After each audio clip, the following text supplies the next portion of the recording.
क्या तुम धर्म हेतु अबोध रूप में अपने ग्रह को तज सकोगे? क्या तुम भी द्वारकाधीश ना होकर मेरे कान्हा बन सकोगे? दुख भोगने वाला आगे चलकर सुखी हो सकता है, मगर दुख देने वाला कभी सुखी नहीं हो सकता। मनुष्य कितना भी गोरा क्यों ना हो, परंतु उसकी परछाई सदैव काली होती है। मैं श्रेष्ठ हूँ ये सोचना आत्मविश्वास है, लेकिन सिर्फ ये कहना कि मैं ही श्रेष्ठ हूँ यह अहंकार है। इच्छा पूरी नहीं होती तो क्रोध बढ़ता है, और इच्छा पूरी होती है तो लोभ बढ़ता है।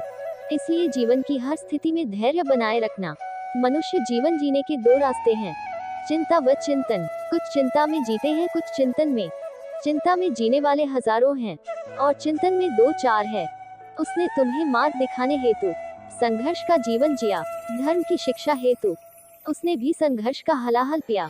अगर किसी का व्यक्तित्व जानना है तो पहले उसके विचारों को जानना होगा, क्योंकि व्यक्ति के विचार ही उसके व्यक्तित्व को दर्शाते हैं। आदमी को 84 लाख योनियों के बाद यह मनुष्य तन प्राप्त हुआ, इसे ऐसे ना गवाएं। हर समय परमात्मा के नाम का स्मरण करें। बुरे कर्म करने नहीं पड़ते हो जाते हैं, और अच्छे कर्म होते नहीं करने पड़ते हैं।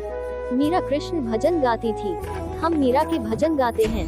भक्ति की शक्ति यही है, भक्त ही भगवान बन जाता है। मन करे कृष्णा कृष्णा, धड़कन करे कृष्णा कृष्णा, हरे कृष्णा कृष्णा कृष्णा हरे। अरे वह स्वयं भगवान था, जो कुछ चाहता कर सकता था। पल भर में अपना काम करके फिर से नंदगांव बस सकता था।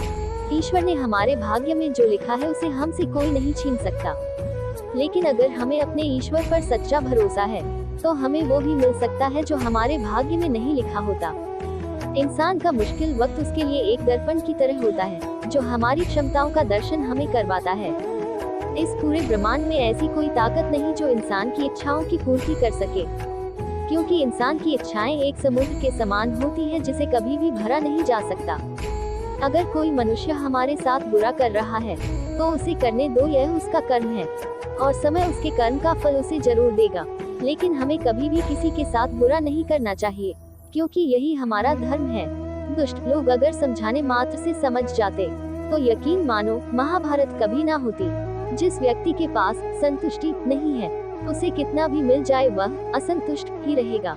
जब आपके जीवन के चारों ओर हताशा और निराशा हो, जब दुखों ने आपको हर जगह से घेर रखा हो, तब आप सच्चे मन से कृष्ण जी के नाम का दीपक जलाना और अपना सब हाल श्री कृष्ण को सुना देना। श्री कृष्ण स्वयं आपके सब दुख हरने आएंगे।